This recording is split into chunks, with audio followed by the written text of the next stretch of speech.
Hey everyone, तो आज हम बताने वाले हैं टॉप 5 स्टडी मिस्टेक जो कि हर बच्चा करता है। अगर बच्चा ये 5 मिस्टेक करना छोड़ दे तो चाहे बोर्ड एग्जाम हो या आपके नॉर्मल एग्जाम हो, आपके बहुत अच्छे मार्क्स आएंगे।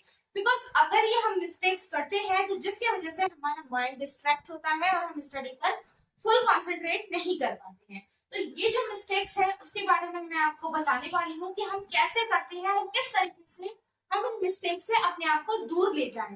कैसे करके हम अपनी स्टडी पर फोकस बनाएं, कौन सी वजह है जिससे हम अपनी स्टडी नहीं कर पाते।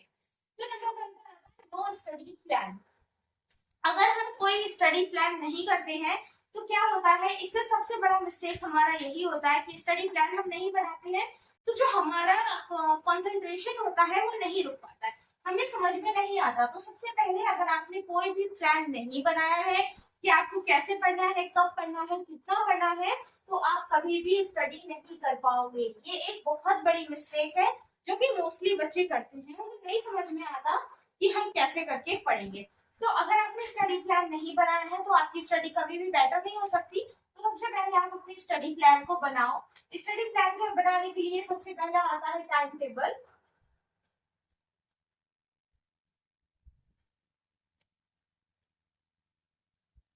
अगर आप टाइम टेबल बना लेते हो तो इससे क्या होता है, आप अपनी स्टडी पर कंसंट्रेट कर पाते हो। आपकी समझ में आता है कि कितने घंटे मुझे किस सब्जेक्ट को देना है, मुझे क्या पढ़ना है, मुझे क्या नहीं पढ़ना है।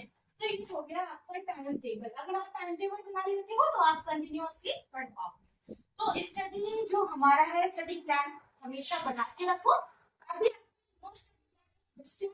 बनाओगे, मैनेज करोगे कैसे करोगे, तो ये आपकी एक आपके लिए अपॉर्चुनिटी बन जाएगी।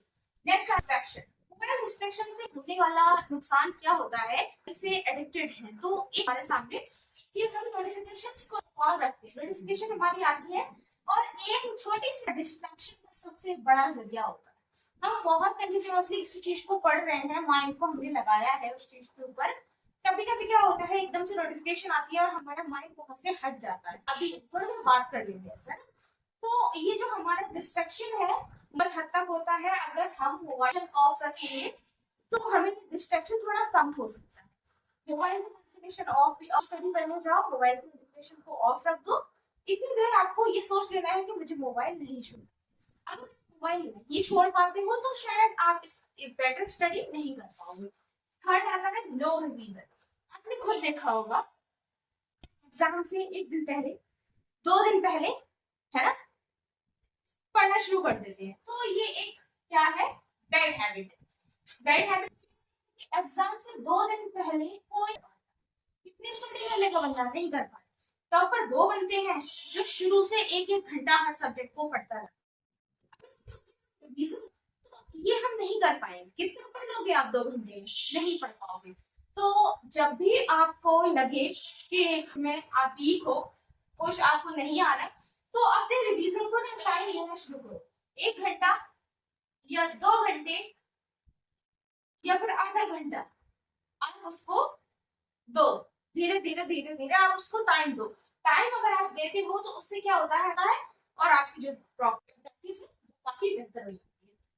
लॉन्ग स्टडी आवर्स, अगर आप ब्रेक नहीं ले रहे हो ना तो कंटिन्यूअसली स्टडी नहीं कर सकते हो। 1 घंटा तो आप उसके बाद में आपके दिमाग में एक बात आएगी कि मैं थक गया, थकान महसूस होगी। आप थकान महसूस होती है, ये क्यों होती है, हम लॉन्ग स्टडी ले लेते हैं, 1 आवर ले लेते हैं, 2 आवर ले लेते हैं, 3 आवर ले लेते हैं। तो ये कंटिन्यूअसली अगर आपने एक दिन कर लिया तो दूसरे दिन आपको पढ़ने का मन नहीं करेगा।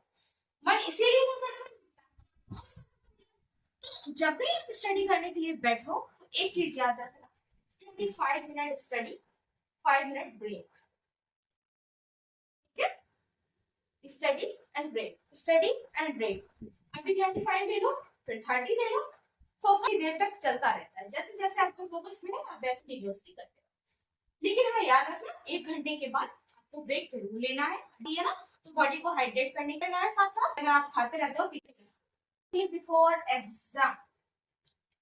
मैंने अभी आपको बताया कुछ बच्चे एग्जाम से सिर्फ और सिर्फ एक दिन पहले पढ़ना शुरू करते हैं। एग्जाम से एक दिन पहले पढ़ना शुरू करते हैं ना तो उनकी हर चीज दिमाग के ऊपर से नहीं आता उनको समझ, नहीं कर पाते वो बेटर, तो आपको स्टडी को एक दिन पहले करना है।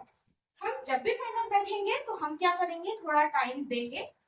ज्यादा टाइम नहीं दे पा रहे तो 2 महीने 3 महीने पहले से दे दो, लेकिन अपने एग्जाम को थोड़ा प्रॉपर टाइम दो, जो स्टडी में कंसंट्रेशन बना रहे और जो अदर तरीके से आपके माइंड में परमानेंट हो जाए, है ना। इस टाइम पर अगर आप पढ़ोगे, लास्ट में आप पढ़ोगे तो वो चीज आपको स्क्रिप्चुअल लर्न नहीं हो पाती है, फिर आप उसको फॉर के माइंड से। तो इसलिए आपको जब भी लर्न करना है तो याद रखिए इसे तो 2 महीने या 3 महीने पहले से शुरू कर देना। वैसे तो टॉपर्स जो होते हैं नॉर्मली वो 2 घंटा रोज पढ़ते रहते हैं, इस तरीके से हो जाएगा। अदरवाइज स्टडी मिस्टेक्स है जो एवरी स्टूडेंट करता है, no study plan, mobile distraction, years and study only before exam. अगर इस चीज पर फोकस करते हैं आप पाओगे। कोशिश करेंगी ये जो आदतें हैं आपके अंदर उसको अभी से अवॉइड